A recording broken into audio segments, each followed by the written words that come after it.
Welcome to our studios at the Mass Communication Research Center in Jamia Millia Islamia. We are delighted to have with us today the Bengali filmmaker Rituparno Ghosh, and we're going to have a conversation with him. Many of you may already know that Rituparno is one of our most acclaimed filmmakers in India today. He has made a number of films, about almost 20 over 2 decades, and is also one of the filmmakers to have won the maximum number of national awards. We are very happy to have Rituparno Ghosh with us today. Welcome to our studios, Rituparno. We would like to talk about your work, and it's a huge body of work that you have. You started working, your film was released in 1994. I'm sure you started shooting before that. I did my first feature, Hirirangti, before that, which never got released. But it's now available in video. In video. But, you know, it's been almost 20 years that you've been making films? Yes. And exactly about 20 films that you have made? And so I thought that what we could do is probably start talking about the first 10 films that you have done, and then in the next episode talk about the second lot of films that you have done, which in many ways, as we will discuss, mark a different phase of your career. So if you could, if I could begin by asking that you have actually never been formally educated in filmmaking. We are sitting here in a film school, but you have actually not been through a school ever. You're a self-taught filmmaker. And I haven't assisted any major You have director. not assisted any major directors. So how did you learn the craft of filmmaking? I was with advertising for 10 years before I started making films. And that's where the craft of filmmaking, I started getting acquainted with the craft of filmmaking. And there, it was particularly, and I was very fortunate to have been able to go through that phase, because that taught me the precision of communication, the 20-second precision and the detail, which in a way I was finding the resonance of which we are finding in Satyajit Ray's film. And if he has always been this unseen mentor to me. And watching his films, I wanted to become a filmmaker. Did you ever meet him? No.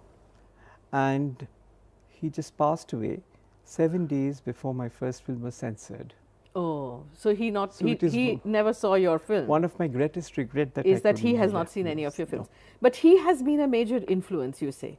Absolutely. So and how can you tell us a little bit about exactly what is it about Ray's films that have been an inspiration for you? He was consistently making films in Bengali, except for Sadgati and a Shatranj. And this is a new kind of Bengaliness which was being celebrated in his films or came through us. And he was creating, giving new definition to the everyday, mundane Bengaliness. And he only taught us, he is the trendsetter of the realistic filmmakers. Watching his films, I started understanding that film realism is not reality. Film has its own realism, where the Opu's eyes, when we first see Opu through this tattered kantha and just the eye, which comes back as a leitmotif when we see Aparna Sharmila Tagore's eyes peering out of the torn curtain. So these emphasis on what you want to see and what you want to show was a very important exercise. And in his films, all the disciplines, the various disciplines seem to mingle seamlessly. Right. Which was something attracted me. In others, I respected the other films, but they were not uniformly. Ray had got a rhythm, and he would hold on to it for the rest of the film. Right. And that was very important to learn the rhythm of filmmaking. And that came from Ray. And like you, he also was in advertising. Yes. You know, Shyam Benegal has also been in advertising. So a lot of our good filmmakers have actually started off their careers in advertising, and then that helped them become that helps because you are, as a job, you have to do multidisciplinary work. You're saying that as a director? As an advertising person, if Oh, you're in I see. creative, Right. you know how to illustrate an ad, whether photography or illustration in our times, and how much copy it needs to complement the visual. This whole copy, word and picture, forming the communication. You see it on print and start practicing on print. Right. And then it gives you a So it's a good learning ground to, go into, if you did want to go into it and not stay with advertising. But how did Unishe April, which actually translates, the translation of the title would be 19th April, which was your first film to be released. How did that idea come about? And I ask this also in the context that it's a story of two women, one played by Aparna Sen, who is also, one of Bengal's very known actresses. But also for many of us who watched it at that time, it was also the female protagonist coming back to the center stage of a cinematic narrative, which in the 80s we did not see very often, because the 80s Bengali cinema, primarily, except for the few films that Aparna Sen made, they were primarily 36 male. and Poroma. Yeah, 36 Choringilane and Poroma. They were primarily male-centric films. Whereas with your films, the female protagonist comes back to the center of the narrative. How did you think of this idea? Actually, I owe it to Ray for the idea, for the very basic ideas. That was the time when telefilms were being commissioned by Doordarshan. That was the early days when Doordarshan was commissioning telefilms. And the whole viewing experiences of celluloid on television, that itself created a different interpretation or reading of the film. Really? I remember that the inspiration came from Jalshaghar. I was watching Jalshaghar on television. Which is Satyajit Ray's film, The Music Room. The Music Room. Yeah. The Music Room, this is the story of a decadent landlord and the huge mansion, and I found a very interesting thing. Earlier I noticed for the music, I watched it for the other things that it provided, but the first time I realized that there is a beautiful chemistry or a relation between the house and the man. And I wanted to do a similar film, and that small screen allowed me to do that intimate reading of Jalshaghar. And then I thought of a story where it could be a retired dancer and the house. That's how Unishe April was, the idea came to me. As I thought I would approach the Doordarshan and NFDC for a co-production. And slowly this dancer and the house, then the daughter came into the picture, and eventually it became the daughter's story. Yes. But it has started somewhere else. Right. And when later on I heard that it was an imitation of Autumn Sonata, I couldn't explain because I haven't seen the film by then, and it created such a strong prejudice in me that even today I dare to see the film. Haven't watched Autumn Sonata till today, but the core idea was Jalshaghar, and I found it very convenient to turn it into a female protagonist, because I thought a lot of films have been made already. Even Ray, there was a certain kind of a male anxiety in his films, which, while he was creating Charulata and Mahanagar and creating these wonderful woman protagonists, sometimes the vulnerability of men was something that disturbed him. Men with bald head always became comic stereotypes in his film, and so I wanted to explore this domain with a woman. And after that film, a lot of mothers and lot of sisters, they were coming to me and telling me that how could you don't have a sister at home? How would you know the inner tension between a mother and a daughter? But I couldn't explain back that it can also be learnt through instincts and instinctive reading of relationships as depicted in other and films. also you've had a very strong relationship with your My mother. Yes. At the time that you were making the film, I think you also had a strong relationship with Aparna Sen, who was Yes, the protagonist. yes, So, you know, there are many ways in which you can actually imbibe and learn many of these social relationships. So, I guess what you're saying is that, you know, you're breaking away from a kind of an essentialism. So, if, you know, since we've also mentioned Aparna Sen, was she also an influence for you? Not the filmmaker, but the person. But not even 36 Chaurangi Lane and Poroma? No, because they too were strong. I found echoes of Ray very strongly in those films. And Poroma to an extent differed from. I mean, the whole casting of Jennifer and Geoffrey Kendall in 36 Chaurangi Lane reminded me of Shakespeare Wala and the other films, the Ivory Merchant films. Poroma, when it came to this expression of woman, and that's where I thought she has got an idea somewhere, and it is different. It is different from Ray.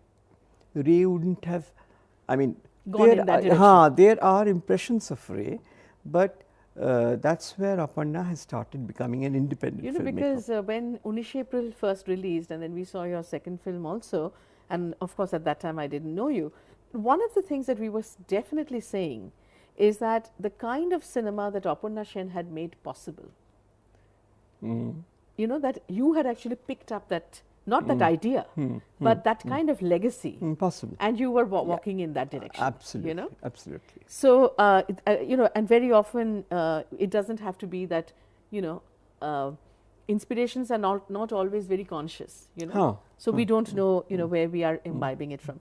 Now, you know, Unish April was a kind of an intimate drama in the house between the mother and the daughter. All kinds of resentments come into play and then, you know, resolve themselves. Dohon, on the other hand, was very much a film that was on the outdoors. You know, in the sense that not outdoors as in an action sort of a way, but the repercussions of what happens to a woman who is sexually assaulted on the streets. And the film kind of flows from that. And what is interesting is that what happens on the streets then has all these terrible consequences in the intimate sphere. Absolutely. What were you thinking when you were making that film? In fact, that's the first time I was not doing a film in the Ray diktat. Right. It went out of this, because the structure of the film, it was just the structure. I mean, the raining evening, this couple were out shopping, and this girl was returning from the old home to where she has visited her grandmother, and then this molestation happens on the street and she saves her. It was a very linear depiction. Then one morning we were doing this, the molested woman's bedroom. We're supposed to shoot there. And I was sitting there and I looked at all her dressing table equipments were meant to be precious, which were borrowed from friends and people, have been removed. And the room looked a little exceptionally bare for being inhabited by people. And suddenly it struck me, has she left the room and gone away? She doesn't live here anymore. And that thought triggered off the letters. And I still find so if you can just explain a little bit who's writing these letters? She's this girl who's molested is writing it to her sister. Right. And describing her new in-laws, the kind of, I mean, her first getting into the house, her excitement about it, and slowly when things are changing. So this format and the very important influence of Tagore of mentioning an address, the address becomes her identity. Like in Street Potru, letters, the letter from the wife, Makhonbara Lane becomes a very important identity. That's right. Here, this 9 Golf Club Road, the new address that this girl gains, and she eventually leaves and goes away from, was there. There was the influence of Tagore coming into it. Did you make Ashok right after that, or after that? Right after that, which to my mind, Ashok, which can be translated as the illness or the ailment, to my mind is a very interesting film because again, while there is a woman at the center of the narrative, she is this well-known actress, who's just, whose relationship with her boyfriend has broken up, and her life is constantly under scrutiny because she's this public figure, and yet there is this internal turmoil that is, happening in her life. And around her, things happen, which is in her house, her mother falls ill. The father is also a very concerned father, is very anxious about the wife. And there is one moment in the film when the daughter thinks that the father may actually have infected the mother with AIDS. Yes. And it turns out later that that's a wrong suspicion. That does not happen. She has something else. But for a moment, here the doting... living with that suspicion. Living with that suspicion, the doting daughter who turns into, almost kind of has this hostility towards the father. Now, what is remarkable about the film is that, again, we have a very important woman protagonist, but the role of the father, played by Soumitra Chatterjee, most acclaimed for, being the hero in Satyajit Ray's films, has, to my mind, done one of his finest roles. I also and one of, the vulnerabilities of this man. So, for many people who say that, you are actually a woman's director, I would say that this is one of the best examples of how a man's vulnerability and has been handled so well on screen. So if you could tell us a little bit about the film. I think it was Tagore. If Ray taught me discipline, Tagore taught me non-normativity. And his vast repertoire of work in various forms of literature, which provided windows to various kinds of forbidden imagination and happening in his own life, like a man who writes Noshtunir, which was later made into Charulata. Yes. And by almost penning down the short story, he made a rumor into a history. What was rumored in the house about his relationship with his elder sister-in-law became almost a historical evidence through his, and this is how, and it is written at the same time when he was writing Chokebali. Right. So he was dealing with both the non-normative relationships at the same time simultaneously, one with himself as the protagonist and the other with other characters. Now this is the whole thing of nobody, there can be good father, good parents, doting daughters, but there is this, that nobody is beyond, everything is possible, the possibility, including the possibility of everything can turn into something else, and it can never be finite. No identity is finite, no understanding is complete, it is ever changing. That is the first time, that was something Tagore taught me. And for the first time, which is why Ashok is very different from my earlier work, even technically and cinematically.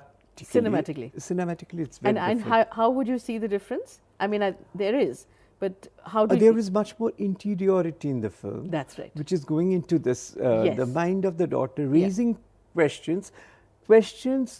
I have raised the questions using Tagore's poems. Right. And the poems play a very important role in talking about the kind of dilemmas that she's facing. Yeah, and that's the first film in which you have very explicitly used Tagore, because in the film the woman's, it's almost like her closest companion is Rabindranath Tagore, the poet. Is on the bedhead. He's at the bedhead, and he's the one who's constantly counseling her, talking to her, and comforting her through this crisis. And he is not the old, grey-haired, grey-bearded man. He's the young man. The young Rabindranath. Young Rabindranath on the bedhead. So almost her surrogate lover. Or surrogate mentor, would you say? Mentor or companion. I would rather a friend. Think of a friend or a companion. Yes. A friend. Do you see Tagore like that in your life? Is he a friend? Yes. And how did you learn it? I have a very difficult relationship with him. You have a difficult relationship with him. In what way?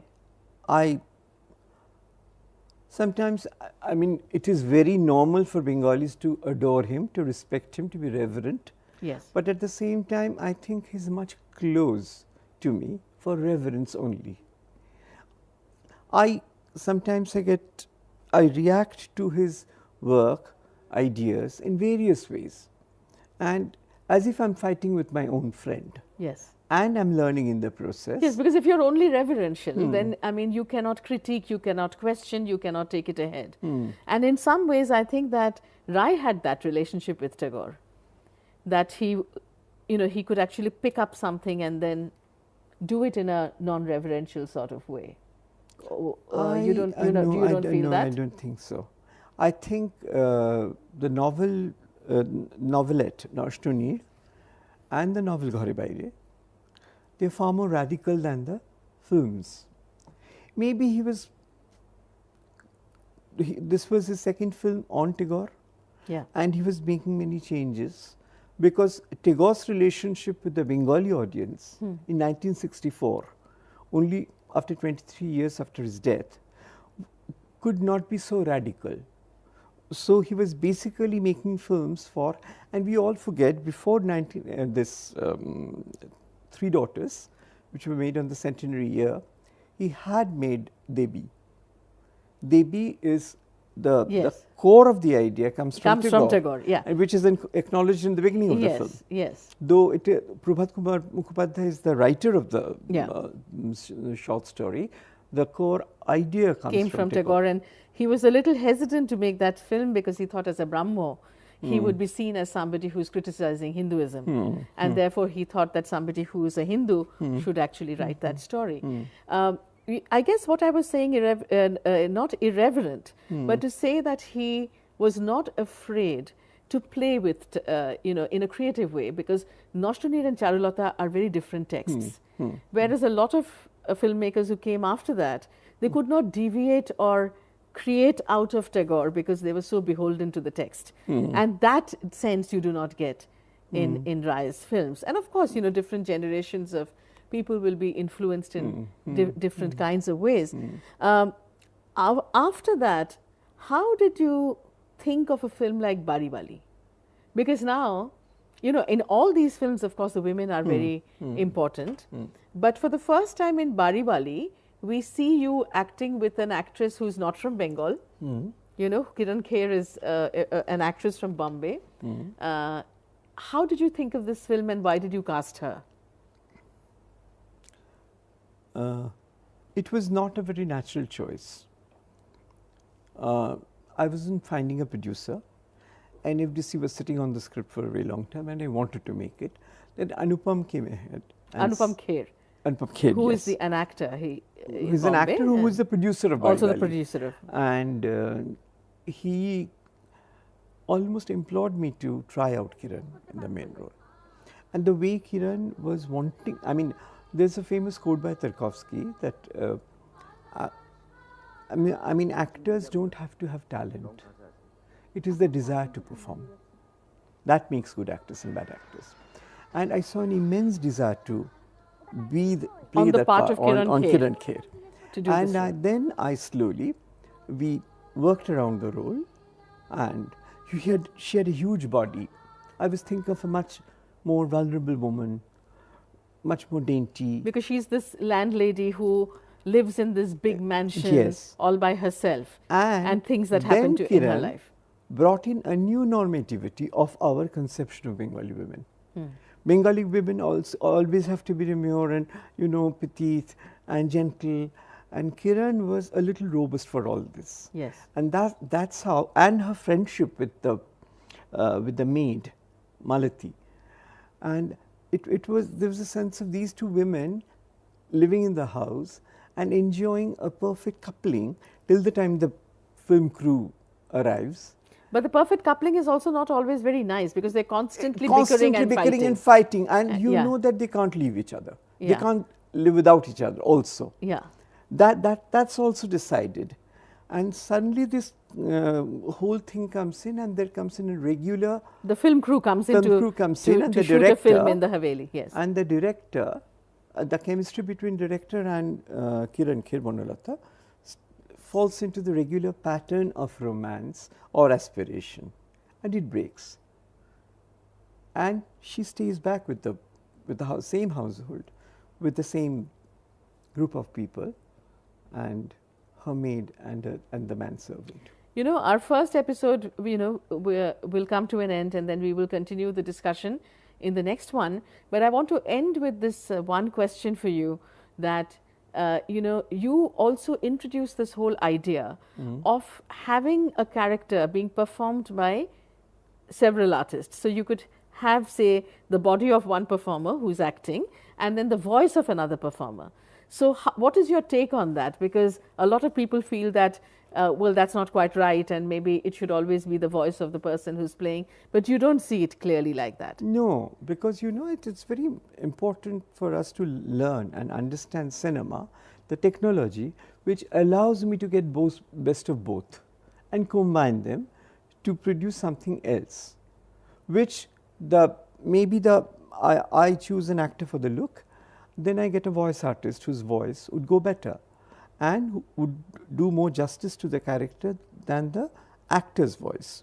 So I think basically acting, having come from the tradition of theatre, where it is the voice of the performer, the technology of cinema, which can blend these two voices and these two ingredients, and to produce a third component which becomes completely different from one another. Yeah. And there is the sense of identity is not strongly linked with that particular actor. So there is an interesting overlap between the actor and the role, but the role is autonomous in the sense that it may have been created by more than one actor. Thank you very much, Ritu. We will continue this conversation in our next episode, and we will talk about the rest of your career. Thank you once again for coming to our studios. Thank you.